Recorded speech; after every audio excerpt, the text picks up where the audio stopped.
കുഞ്ഞിൻ്റെ മരണത്തിൽ നീതി കിട്ടിയിട്ടുണ്ട്. പക്ഷേ കുഞ്ഞനുഭവിച്ച ആ ദ്രോഹങ്ങൾക്ക് ഈ ശിക്ഷ പോരാ എന്നാണ് ഞങ്ങളുടെ ഒരു മാനസിക നിലപാട്. നല്ല ഇതിനു വേണ്ടിയിട്ട് ഒരുപാട് ഇതിൻ്റെ പിന്നിൽ ആദ്യം മുതലേ നമ്മുടെ DYSP ഓഫീസിലിരുന്ന ക്രൈം SI ആയിരുന്ന ബാലേന്ദ്രൻ സാറായിരുന്നു ആദ്യ സമയത്ത് ഈ പേപ്പറുകളൊക്കെ നീക്കുന്നത്.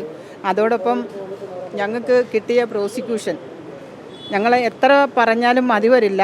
സാറിൻ്റെ ഒരു സ്വന്തം കുടുംബത്തിൻ്റെ കാര്യം ഏറ്റെടുക്കുന്നത് പോലുള്ള അതിലൊക്കെ അപ്പുറമായിട്ട് സാർ എപ്പോഴും പറയുമായിരുന്നു, എനിക്ക് 2 പെൺകുട്ടികളാണ്, വേറൊരു കുഞ്ഞുങ്ങൾക്ക് ഇങ്ങനൊരു സ്ഥിതി വരാൻ പാടില്ല, ഇതൊരു വല്ലാത്ത ക്രൂരതയായിപ്പോയി എന്ന് പറഞ്ഞിട്ട് ഞങ്ങളുടെ കുടുംബത്തോടൊപ്പം നിന്നിട്ട് ഞങ്ങൾക്കുണ്ടായ ആ വലിയൊരു നഷ്ടത്തെ സാറ് അത്രമാത്രം നെഞ്ചിലേറ്റിയാണ് ഈ കേസ് കൈകാര്യം ചെയ്തത്. അതിന് ഒരുപാട് ഞങ്ങൾക്ക് കടപ്പാടുണ്ട് സാറിനോട്. സാറ് മറ്റൊരു പാരിതോഷികങ്ങളും പ്രതീക്ഷിച്ചിട്ടല്ല. കാരണം കുടുംബത്തിൻ്റെ സ്ഥിതി സാറിന് നല്ലതുപോലെ അറിയാവുന്നതാണ്.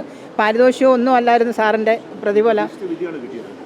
പ്രതീക്ഷിച്ച വിധിയാണെന്ന് ചോദിച്ചാൽ കുഞ്ഞിൻ്റെ മരണത്തിൽ ഞങ്ങൾക്ക് നീതി കിട്ടി. പക്ഷേ എങ്കിലും കുഞ്ഞനുഭവിച്ച കുഞ്ഞിനോട് ചെയ്ത ക്രൂരതയ്ക്ക് ഇത് പോരാ എന്നുള്ളത് തന്നെയാണ് ഞങ്ങളുടെ സങ്കടം. കാരണം വെച്ചാൽ അത്രമാത്രം ഒരു പെൺകുഞ്ഞിനെ എങ്ങനെ ദ്രോഹിക്കാം, അങ്ങനെയെല്ലാം അതിനെ ദ്രോഹിച്ച് അതിനെ പച്ചരിയും പഞ്ചസാരയും വെള്ളവും കൊടുത്തിട്ട് അതിനെ വായിലിട്ട് വെള്ളം ഒഴിച്ചു കൊന്നു എന്നൊക്കെ പറയുമ്പോൾ നമുക്ക് സഹിക്കാൻ പറ്റുന്നതിലൊക്കെ അപ്പുറമാണ്. വർഷം 6 പിന്നിട്ടെങ്കിലും നമുക്ക് പറയുമ്പോഴൊക്കെ നമ്മുടെ കണ്ണ് നിറയാണ്. ഞങ്ങൾ ആരും അങ്ങോട്ട് അടുക്കാൻ പോലും അനുവദിച്ചിരുന്നില്ല ഇവർ. പല സന്ദർഭങ്ങളിലും ഞങ്ങൾ ഇവിടെ 2ാമത്തെ കുഞ്ഞിനെ പ്രസവിക്കുന്ന സന്ദർഭത്തിൽ ഇവിടെ DYSP കൊല്ലം ഡിസ്ട്രിക്ട് ഹോസ്പിറ്റലിൽ ഞാനും തുഷാരയുടെ അമ്മയും കൂടെ ചെല്ലുമ്പോൾ ഞങ്ങളുടെ നേരെ ഇല്ല സിംഹക്കൂട്ടിൽ നിന്ന് ചാടി വീഴുന്ന കണക്കാണ് ചന്തു ചാടി വീണിട്ട് ഞങ്ങളെ അടിക്കാൻ വരികയും തെറി വിളിക്കുകയൊക്കെ ചെയ്തിട്ട് കുഞ്ഞിനെ കാണിക്കാതെയൊക്കെ കുഞ്ഞിനെ കൊണ്ടുപോട്ടെ എന്ന് ചോദിക്കുമ്പോൾ മറ്റൊരു ഭാഷയാണ് അവിടെ ഉപയോഗിക്കുന്നത്.